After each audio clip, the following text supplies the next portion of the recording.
Bonjour. Hello everybody, thank you for being with us for this session where we're going to be talking about the future of agriculture. So we'll take a French and European look and talk about how to restore a future to French and European agricultural production. We will open up the floor to a debate at the end. My name is Isabelle GOUNIN-LEVY. I work on LCI as a journalist. Now, this session will be introduced in just a while by Akiko SUWA-EISENMANN, who is a research director at the INRAE, who's president of the expert group of the United Nations Commission on Food Security. She's a member of the Cercle des Economistes. We also have the pleasure of welcoming Thierry BLANDINIÈRES, who is next to her. He is the general manager of inVivo. Then we have Gabrielle, who's a philosopher.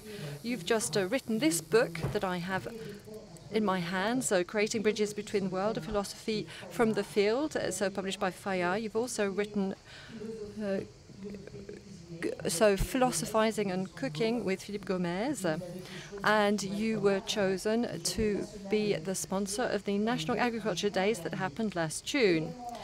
We also have the pleasure of welcoming Philippe MAUGUIN, who is the CEO of INRAE, and in the center we have Olivier PÉQUEUX, president of the Groupama Asset Management Group and financial director of the group. And next to me, I have the pleasure of introducing you to Nadia, who is a Michelin-starred chef at the Auberge La Fénière, which is in Bourg-Marin, in the Luberon. So you have 2 red stars and 1 green star for your cooking, which is gluten-free, plant-based, and local, and we'll talk about that. So we'll start straight away with the presentation of our theme, and that will be Akiko SUWA-EISENMANN, who's going to talk to us about the challenge for agriculture today in a French context, which is quite complex with everything that's happening from a legislative point of view, with the famous law that's been examined by the Senate and will be examined by the National Assembly very shortly. Yes, thank you, everybody. So this plan law is being presented by its opponents as a step backwards. So with neonicotinoids authorized in Europe to 2033, forbidden in France since 2018, we're bringing up the thresholds above which large-size breeding farms are submitted to environmental recommendations. And this law is a law about the food and agricultural sovereignty in March, and it is there to respond to the revolts of farmers in 2024. They want to have enough revenue and be able to pass down their agriculture to future generations. So the agro-food sector in France is a paradox. 5% only of the GDP, but it's so important for our everyday life, so that we are the 5th exporter in the world, but also 6th importer as well. Agriculture is also a social redundancy scheme that we never hear about. 310,000 farms that have gone down by 40% in the past 20 years. So we've got only 1/3 have less than 25,000 euros a year. And that's why it's important to have political support to the common agricultural policy. So European agriculture is facing several challenges. There was a recent edition of Mermoz that you can find on the Cercle des Economistes site. Agriculture must mitigate the effects of climate change and face deterioration of soils and the harmful effects on the health and the environment of intensive agriculture, improve animal welfare, and facilitate access to all to healthy food at affordable prices. Now, the COVID pandemic and then the war in Ukraine have really brought back the question of food sovereignty and European food sovereignty, showing our dependence on a number of key inputs provided by a small number of countries. On top of that, France is facing the competition of other larger European producers. In a complex world, policies need to be based on science, and the United Nations experts group that I preside, the equivalent of the IPCC for agriculture is writing up reports on agriculture. So the challenges are multiple, and some of these challenges seem to be contradictory. How can we increase the European production capacity when we know that preserving the environment requires smaller yields? How can we be competitive when we want to increase the income of our farmers? On top of that, agriculture itself is highly diverse. Some might even say that it's very unequal between large farms focused on exports and focusing on competitive prices and small organic farms. The agricultural sector itself is in a vice between the market power in terms of inputs and purchasing procedures. So this concerns all of us. What future for French and European farmers? Are objectives irreconcilable? Anyway, we have a lovely panel to help us with that question. Thank you, Akiko. So perhaps we can go around the panel to see how you can react to what Akiko said. So there are contradictions with the wish to move towards agriculture and food that is healthier, sustainable, and then this context where perhaps we have the impression that we're going backwards when it comes to the environment. So Thierry BLANDINIÈRES, hello. Thank you, Akiko. It really is a perfect summary of the situation. Everything's been said, everything's been covered, so that's what we can say, that's the observation. But what about economic players? How can they seize this question and find solutions? We'll come back to that. But perhaps a few words about the Plan Law today, which is seen as a step backwards. We see it as a reprogramming, a reset for transitions. So it focuses on food sovereignty. So it's essential to have food sovereignty. We need to be able to demonstrate that we can produce more and sustainably.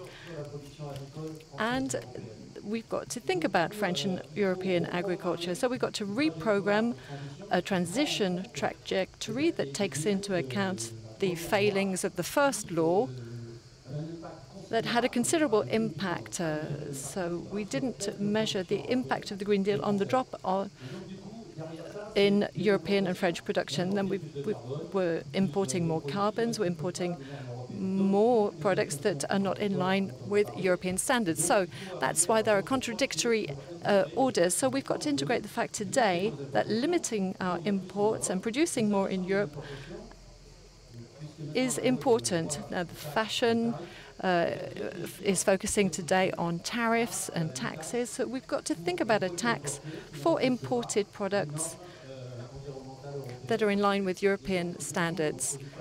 So it's not a considerable tax, but a small tax maybe is a few percent to send a message to the world, create a message, a strong message that would allow us to say that Europe is creating its own model and is protecting itself. So Philippe MAUGUIN, sorry. So do you agree with what Thierry BLANDINIÈRES has just said? It's a kind of a reset that we need. How do we need to move forward in this apparently paradoxical context? Well, hello, everybody. What is complicated, and this is what we heard with Akiko, it's an economic sector, agriculture, which is vital for humanity. Food is not a product like any other.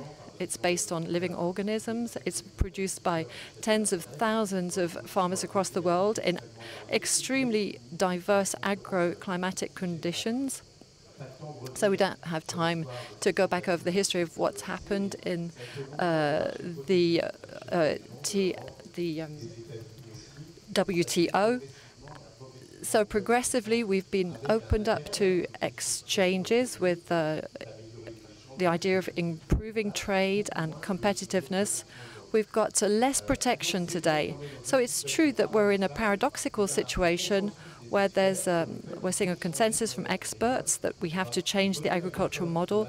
The model that we have in France, in Europe, in America, and in Asia, that model is not sustainable. And what we're hearing from the IPCC and the work that Akiko and her colleagues is doing show all of this. So we need to move. The systems that we have today are not sustainable, but we're seeing generalized competition. That's the environment. So all of the markets are all of the margins are very small. So there's, people don't want to move, don't want to change. So what's been happening in agricultural crises is showing the level of tension. European farmers are saying, why are we being asked to drop our use of plant-based products when our colleagues and competitors in Asia and elsewhere are using 1.5 times more? And it's true that INRAE has shown this. When you look at the cereals consumed by European citizens in 2024, the share of cereals imported from America or Asia has a content of pesticides that is more substantial, 1.5 times higher than the cereals produced in Europe. So there really is, on the one hand, and we've shown this with carbon, there's a carbon balance that is more substantial for agricultural products made in third countries. So it's not always the case, but between Europe and the rest of the world, there's a difference in terms of carbon. It's also true for plant-based products and their use. So in this context, European farmers for 2 years have said, we're fed up of this, the Green Deal is not realistic, we're being prevented from producing. So there's been a backward step, and with the Plan law, it's the same thing. French farmers are saying, yes, the neonicotinoids are banned in Europe. There's only one that's authorized, but it's not authorized in France. And in terms of access to water, for breeding, there are standards that are difficult. So they all want to be treated in the same way, and I understand this. I understand what their claims are. It's not all farmers who are asking for this, but we can understand why they are asking for this, given the high level of tension and given the movement. Now, these solutions, are they sustainable? Will they make it possible to prepare French agriculture for the next 20 years? The answer is no.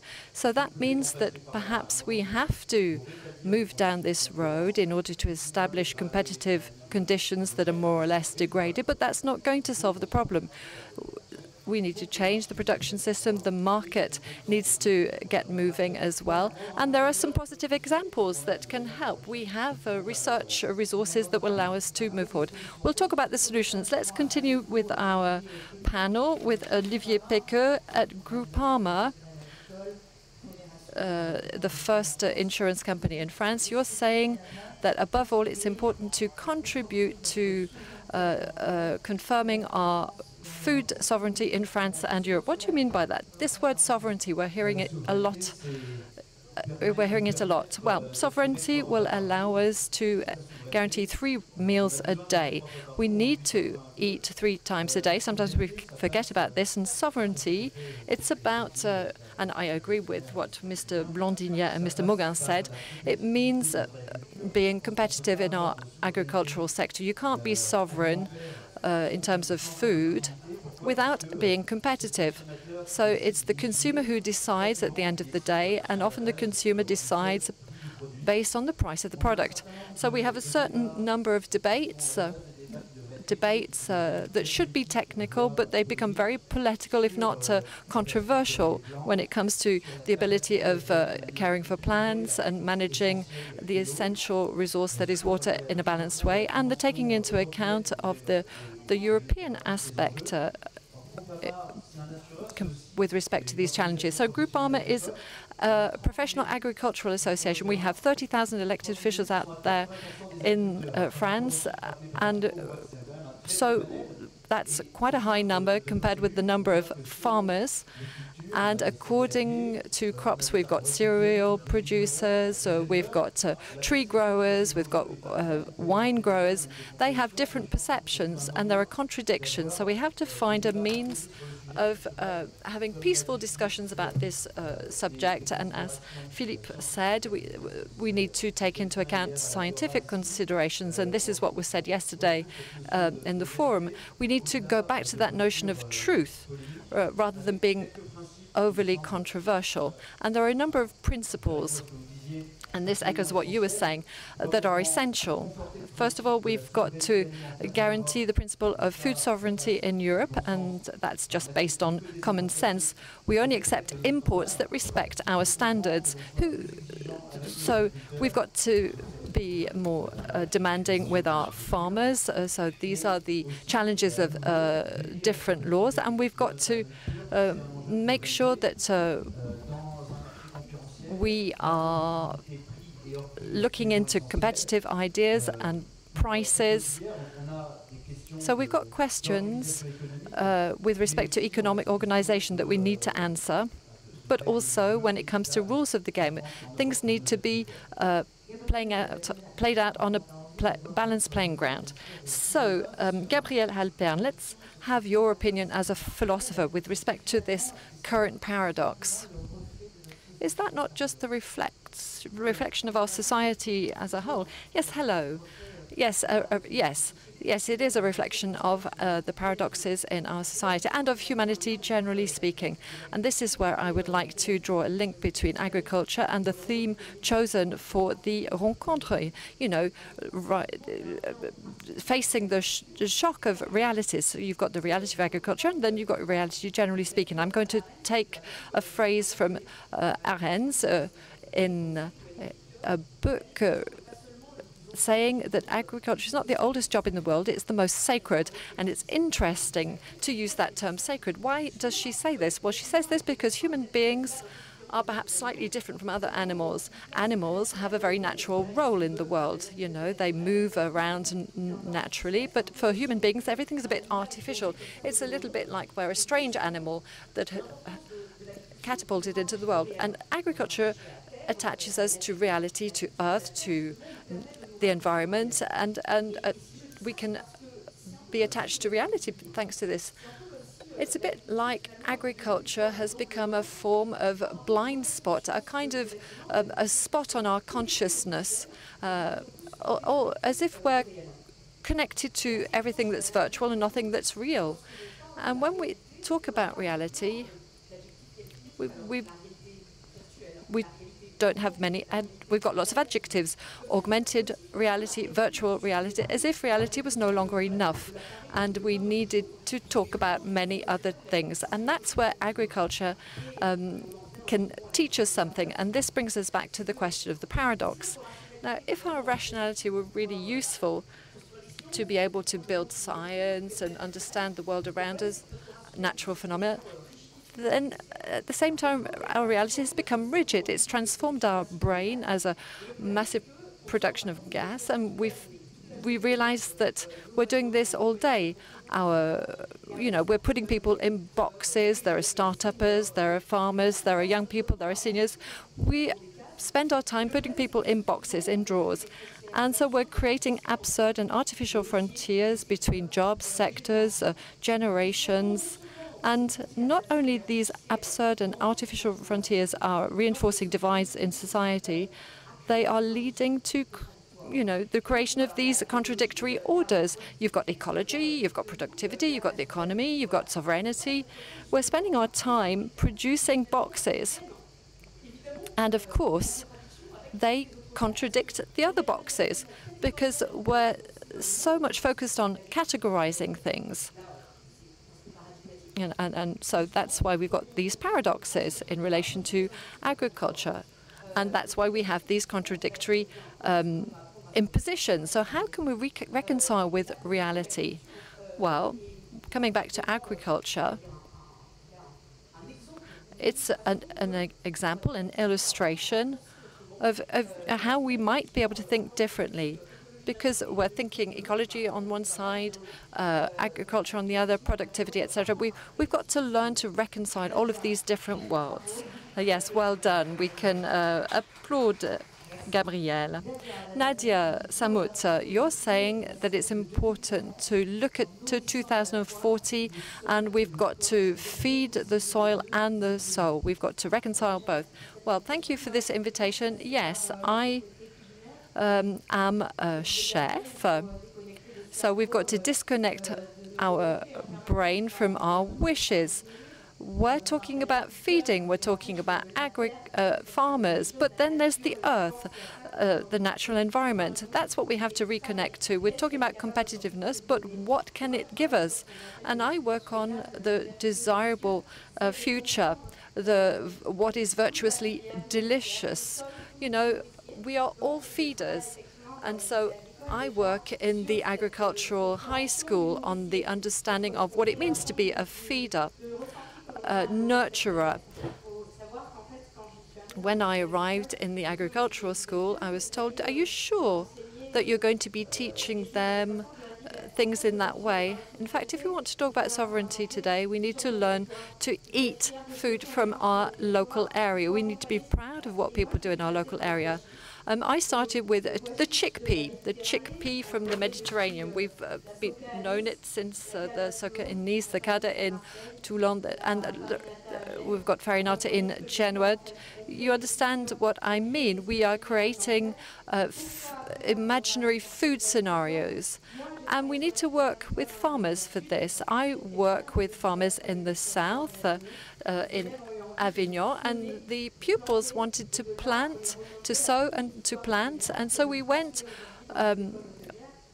back down the path of gastronomical history. We're planting in 2025, and we will be able to harvest the benefits in the future. So it's important to look at all of the nurturing branches. We need to have conversion workshops, otherwise the products are going to be going elsewhere. We need to have a shared discussion as feeders, as nurturers. Thank you very much. So that's one solution. So we knew what the situation was like. For you, Philippe MAUGUIN, there are other solutions for being less dependent, for having fewer greenhouse gases with this diversification for pulses. This is an idea that has to be explored, perhaps with more plants, less meat. What is the solution that you're suggesting, or the solutions in the plural?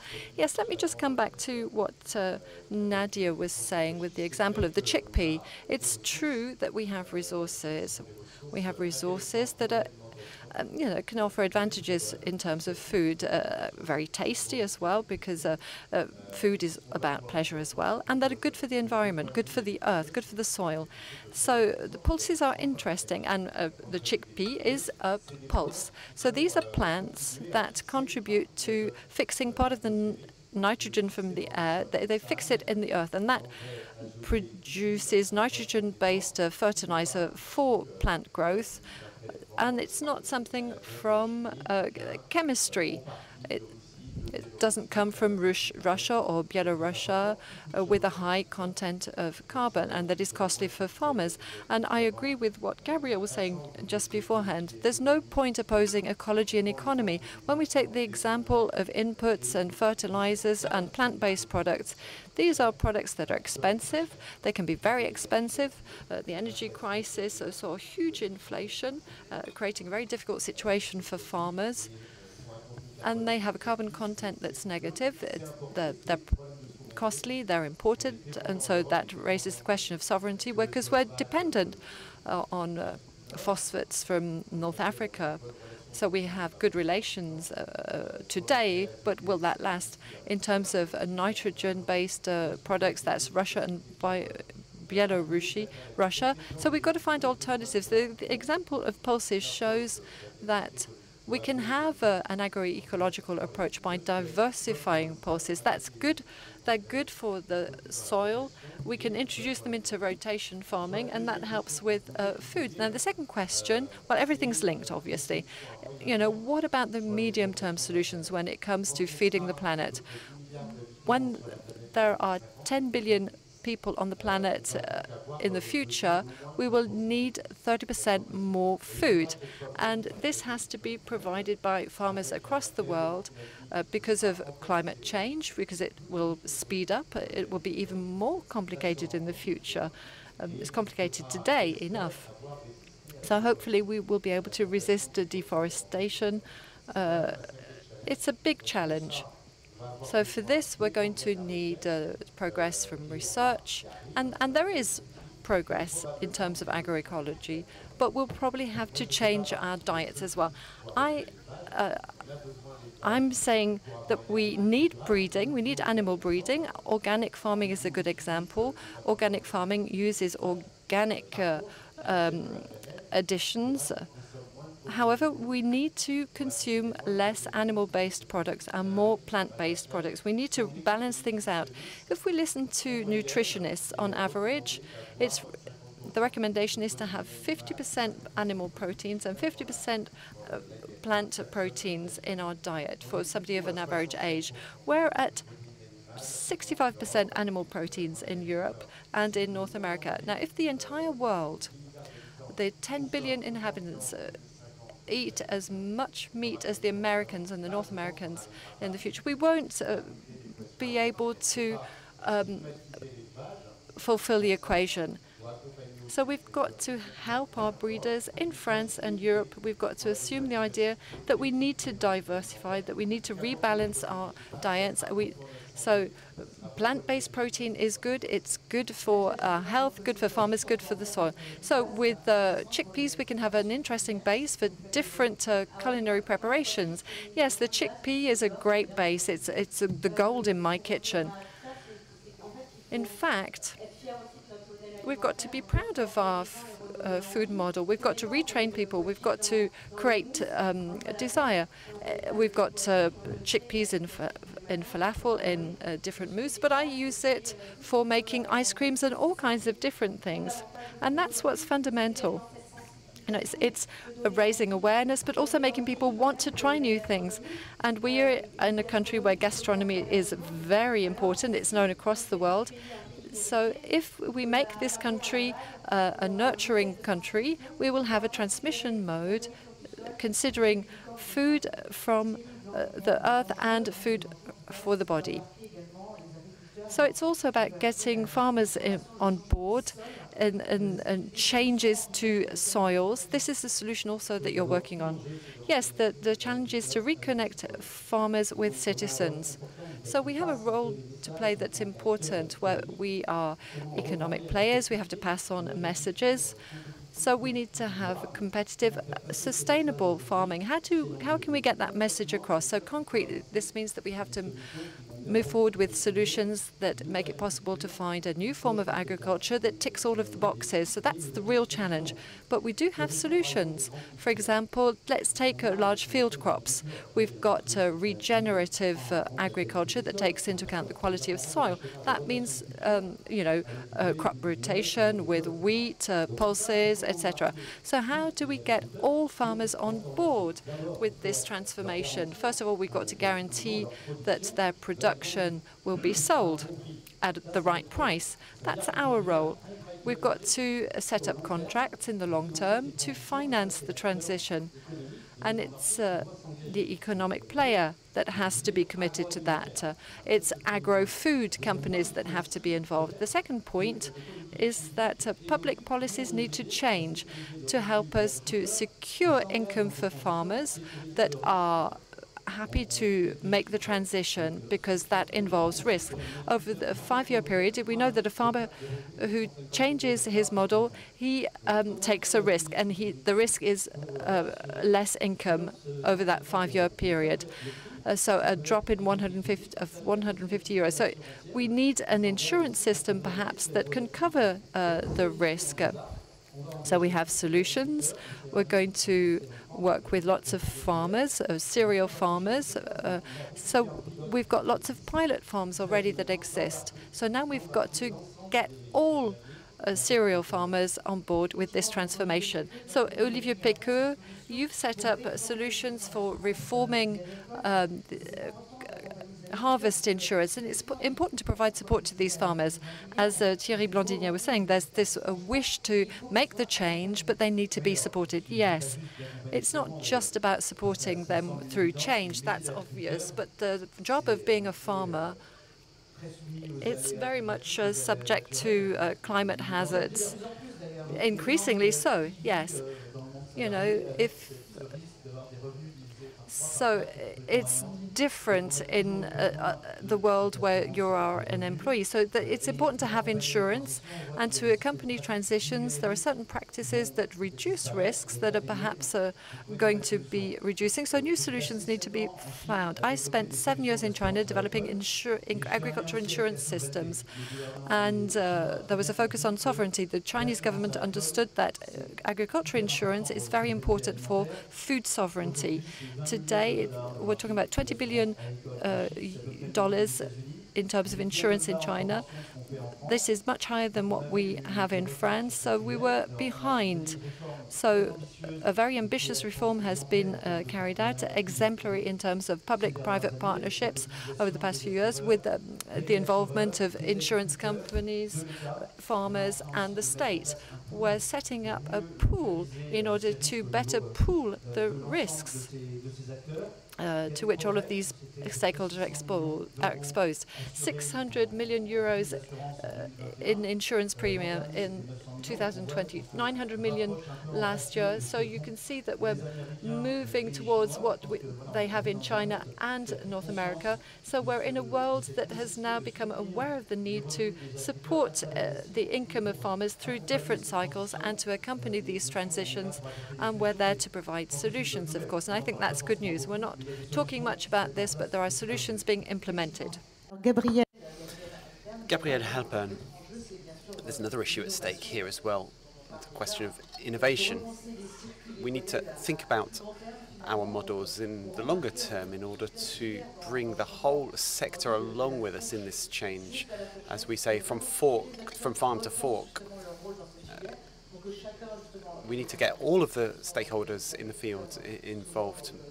We talk a lot about farmers who struggle perhaps more than some of the other partners in this whole value chain. We need all of the manufacturers, the processors, change their perspective on farming and agriculture.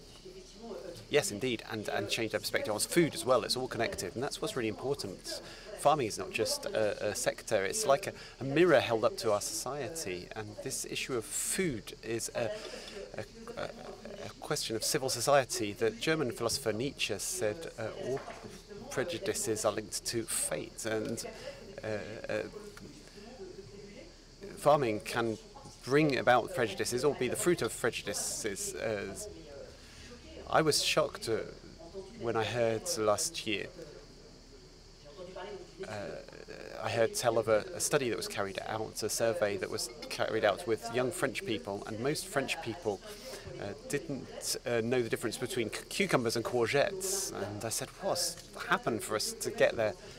The former chef at the Élysée president, Guillaume Courbet, said, how can we understand the meaning of our life without taking care of our food? So if we can't tell the difference between cucumbers and courgettes, it's difficult. We talk about reality. That's reality. Cucumbers and courgettes. So to answer your question, we're going to need to create new connections, new relationships between all of the different stakeholders. We might need a bit of a different approach to innovation. The Greek philosopher Anaxagoras has said, in nature, nothing perishes, but existing things combine and recombine. This is an interesting definition of innovation. There's no pure creation or destruction. It's always existing things that combine and recombine. Let me give you a very concrete example of this. It's one of the things I've been working on for several years. The issue of food in care homes. When you're an older person, one of the last remaining pleasures is the food and the meals, and it's been really tricky to develop a business model in order to make sure there is a good connection between care homes and the local farmers who are working and growing food close to those care homes in order to create good meals for the residents. When the will is there, when there's a will, there's a way. And I've got some examples of care homes which have worked very closely with local farmers in order to sign contracts and agreements for short-circuit value chains in order to offer local raw products which are then cooked in the care home. And when the manager said, oh, that's going to be too tricky, it's too expensive. The managers of the care homes who've done it were able to create a restaurant that is open to anyone who wants to come in, and that generated enough income to help the farmers make a decent living. And one of the key questions here is the question of price and value. Over the last few years, I think there's been a bit of political marketing around the idea of purchasing power, where we needed to buy things, make things cheaper, when food actually, we think that there are some products we pay more money for. But when I spoke to these care home managers who were a bit braver than others and who put in place this healthier approach to food, they said, in the end, it's actually cheaper for us. The food is very good. Half of the food in care homes is wasted, but not in our case, because the older people in our homes, older residents, are enjoying their meals and not wasting so much. So you need to rethink the relationships between the different stakeholders in this value chain in order to make things healthier and sustainable from a health and social and territorial point of view. Philippe MAUGUIN, we're at the Rencontre Économique in Aix. In 1960, food and drink represented about 40% of household spending, but now it's 15.5%. In some ways, that's a good thing.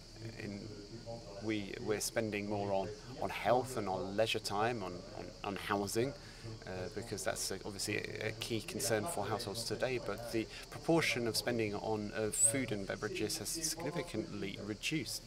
In the COVID times, there was a significant growth.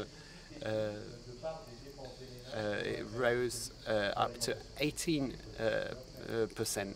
rose a percentage point and a half during the COVID time, but then it dropped back down to 16. And despite inflation, despite the war in Ukraine, the spending on food and drink is really low. All the stakeholders that we're talking about, whether we're talking about farmers selling to cooperatives or selling to food manufacturers, the products that are going to end up in our supermarkets, they're all fighting to provide cheap food to households who are struggling in terms of their impact. There's a lot of pressure, there's a lot of stress in the market. So when we talk about agroecology, people say it costs 5% or more. The farmers will say, no, we can't do that. Thierry BLANDINIÈRES. Let me talk about the economic aspect. I want to talk about the price of a baguette in France, very important thing in France. There are some supermarkets that are selling a baguette at 29 cents. 1 cent more would be 50 euros more per ton for the production. So Michel-Edouard Leclerc, the head of Leclerc supermarkets, needs to change his policy. He needs to stop saying that he is defending consumers' purchasing power against the food producers. He needs to change his approach. There's an issue around public policy and lobbying, which means that a baguette needs to always get cheaper and cheaper, so you can demonstrate that because the baguette costs less, everything is cheaper. We need to change the approach. So we need to discuss things with supermarkets. It's a philosophical debate. How are you going to support us in the transition? How are you going to change your price markers? Let's continue talking about solutions. Olivier, PÉQUEUX, you've put in place solutions to help farmers diversify their revenue streams with methanization, solar power, wind power, and you've also started a private debt-funded fund for farmers to help them diversify their income, and it's a form of hybridization, which is a theme that is close to Gabrielle HALPERN's heart. Support to the farming sector has a lot of different faces. We play a role in risk management. Energy production, energy generation is a solution which has three benefits. It provides additional income, it helps agriculture get greener. It's responsible for about 20% of CO2 emissions. And one of the key messages is that we need to add things up rather than oppose them. So using methanization means recycling waste. There are piles of bread by methanization plants, which unfortunately are going to waste, but they can be used to generate energy. Methanization units can represent an investment of 5, 6, 8 million euros. A number of farms could get together to fund it. You will need public-private partnerships to ensure a stable income, but there are some very technical issues that are required to get it started. But we've got a range of very appropriate solutions: methanization, solar power. All of these are going to be important for the future of farming. Another point, we were talking about innovation. The future of farming requires innovation, and that's going to require investment. That's why Groupama has created a private equity fund for agriculture, for the whole agricultural sector, farming and agricultural production, seeds, phytosanitary testing. All of this innovation is really important to foster innovation. We need to invest in the industry, in equipment and hardware, in the distribution chain, whether local or more global. We need to invest in logistics. All of these investments are very much needed in order to provide funding for the future of agriculture. Thierry BLANDINIÈRES, I think you enjoy rugby. Is that right? A lover of rugby. I think one of the strengths of French farming is that we've got some front row structures. We've got other actors in the second row and the third row, like Groupama, and I think that can be very good for French and European farming. Thierry BLANDINIÈRES, I don't know if you want to talk about rugby, but in terms of the solutions that you're working on, I think there could be a number of things you talk about, having a green fertilizer listed on the Euronext stock exchange. I think there's a lot of things that you're working on. There's a lot of solutions that could be put in place. I think we need to work against the price-based model. I was talking about the price of a baguette earlier. We need to understand that when our food is produced in an environmentally friendly model, it's a bit more expensive. We used the Planet Score logo on some products. It's a bit like the food quality score, but a Planet Score, and you get a red, green, or a different colour to show whether the product is good for the planet, good for the environment. We're struggling to communicate with consumers about the transitions that farmers are going through. Planet Score would be an approach to do that, to help consumers understand the difference in price between different products. It's not about organic products, which are 50% more expensive. And what I'm talking about is 5 to 10% more expensive. We're talking about going from 29 to 34 cents. It's just a few cents for consumers. And I think that our supermarkets and retailers need to get hold of this issue and explain that 34-cent baguettes are carbon-free. Let's stop selling a baguette at 29 cents. So when we talk about commodities, we need to work on a large scale, big quantities of cereals, which could have a green label. We would then get them listed on the Euronext stock exchange, 30 or 40 euros per ton. We have listed commodities in the markets. We could say we've got green commodities on the market with a Planet Score and the everyday normal commodities, and that might lead to quite rapid change. So I think that France and Europe needs to work on this, work with the Euronext exchange to ensure that we can list green wheat on the market. You only need to have about 4,000 or 5,000 tons, and we would need to work with farmers to do that. And we're doing so in the north of France. Nadia, SAMMUT, how do you see this cooperation between different stakeholders in the value chain from farm to fork, as we say? Over the last 10 years, I've been trying to create this nurturing model starting with agriculture schools, working on chickpeas. I had to get committed. It was a bit of a utopic idea at the time. It was a time of transition that we focused on, and then you need to go further and converting things, working with local producers and growers, and then there's the issues around logistics, transport and distribution. You have to focus on this. There's a lot of issues when you have small-scale producers in a local area. So I have managed to work with a distributor called Transgourmet that I played a role in supporting, in training their staff in how to play this nurturing role, because salespeople are selling food products every day, and so I needed to train them and help them to understand what we were trying to do. Help them to understand who is buying the products.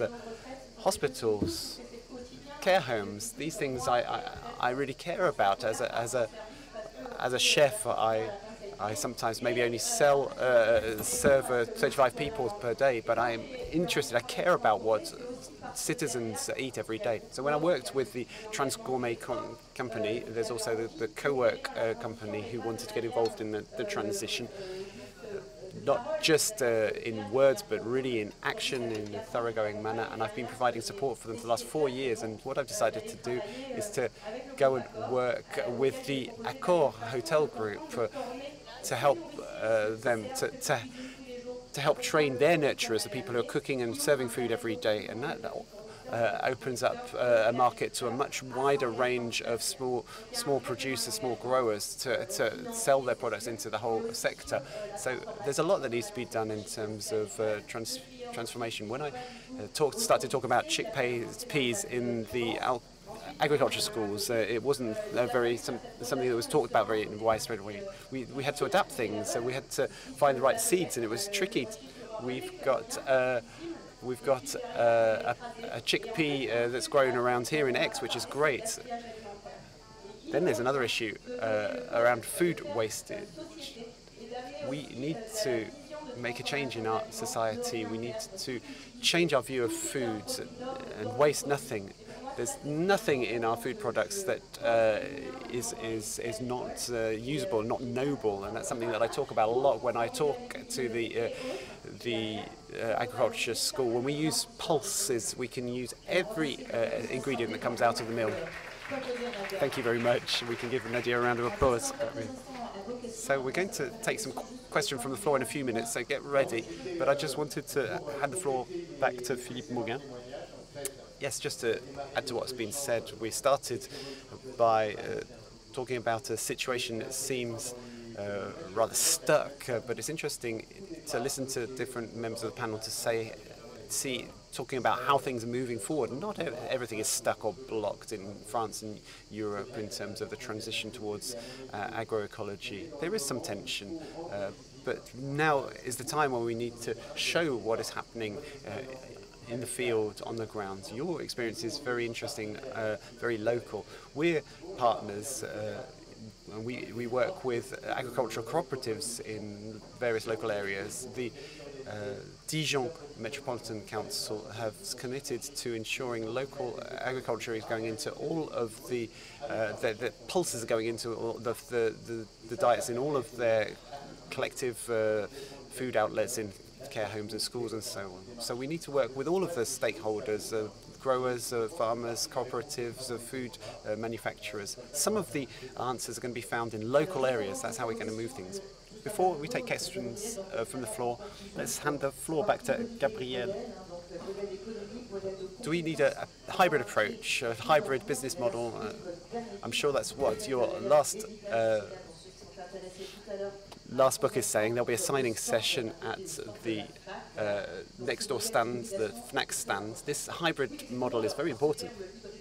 Yes, when I use the term hybridization, what I'm talking about is creating bridges between different worlds, recreate bridges between worlds, and it's very urgent because different worlds don't really know what's going on.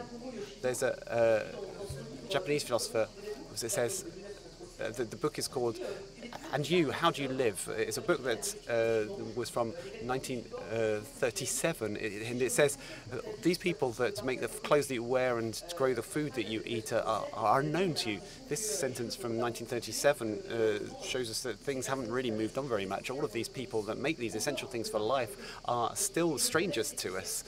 And this lack of knowledge, lack of awareness of other people gives rise to prejudice and sometimes even disdain. And the issue is how we can build bridges between different stakeholders, producers and consumers. There's an issue of education, but the work experience that people have to do when they're age 14 or 15 could perhaps be a mandatory work experience in a farm or a food production thing. We need to think about business models, organizational models. We hear about co-farming and hybrid models. So with the newer farmers who are bringing in new skills and new talents in order to renew some of the models that are used. As Philippe and Mauguin said, there's a lot going on, and I think we need to invest in farmers. They enjoy experimenting. They're used to dealing with the unpredictability of the world. I want to wrap up with a phrase from Albert Camus, who said something I really like. He said, oh dear, I've just forgotten what I was going to say. He says, there are a lot of people who are despairing around us. He says, those who despair are bastards. And we need to, rather than focusing on things that aren't working and despairing, there are a lot of really beneficial things, lots of great things. Let's look at what's working. Let's make sure that develops further. Thank you very much, Gabrielle. There's not a lot of time for questions, I'm afraid, but we might be able to take just a small handful. So if you could ask very brief questions and introduce yourselves. Good morning. I'm one of the youth members of the panel here. Thank you very much for everything that's been said this morning. I'd like to go back to the title of the session, Restoring a Future to Agricultural Production. Future requires looking ahead, but it also requires us to take care of the environment, also taking care of the men and women who work in agriculture, who find the work hard physically.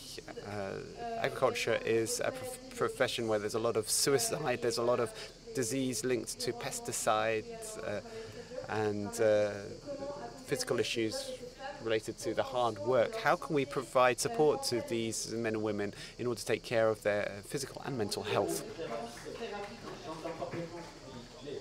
One thing I'd like to say, I hear very much what you're saying, but on a political level, we need to make sure that we buy into this idea of transforming French farming. We need to understand that change is necessary. We need to support social changes in terms of the size of farms. We need to stop dreaming about these family businesses that are not profitable. We need to say to ourselves, this model is no longer viable. It's going to be too difficult for you. We'll provide support to you as you change. It's a kind of redundancy plan in a way in terms of farming in Europe, but we need to provide the support for the people. We don't want people to be poor. I very much understand what we're talking about, but we need to be very clear in how we talk about it. This profession used to exist, but it might not exist in the same way tomorrow. Let's do things a bit differently. One point. There are other people who say, no, it's not true. There are some small farms that are getting by. It's not just big farms that are going to have a future. Look at the reality of the market. There are some small farms that are doing well, and there's some big ones that will require support as well. There's not a lot of time. Could we ask another question? Introduce yourself if you could. I'm an auditor, financial auditor. I've got a question about the EGalim law, which says that there's a minimum margin of 10%. Has this law had the expected effect for farmers? And there are some retailers that don't seem to be following through with this.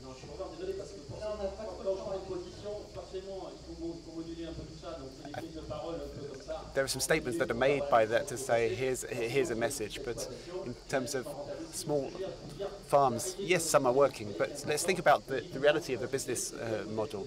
The question is, what business models do we have? What's the market? If we talk about this law that you referred to, it's quite simple.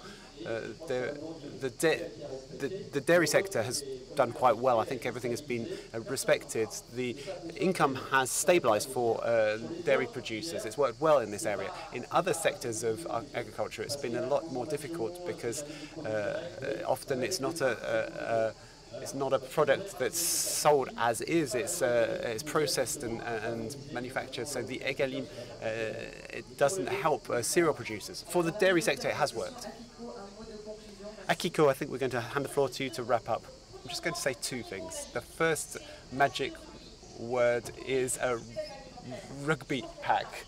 We need to work as a pack, like in rugby, in a scrum. And the second thing is that we need to diversify. We need big and small farmers. We haven't talked about the Mercosur deal. In Brazil, there are big farmers and small farmers, and the small farmers are very mistrustful as well of the EU-Mercosur deal. So we need to help the small producers diversify. We need to diversify our own behavior as well. Eat more fruit and vegetables, eat chickpeas, drink chickpea milk, which I never heard of. So, just to finish off on rugby, I'm the chair of Brive Rugby Club, and we're playing in Aix soon, so do come in and watch us play at the stadium in Aix.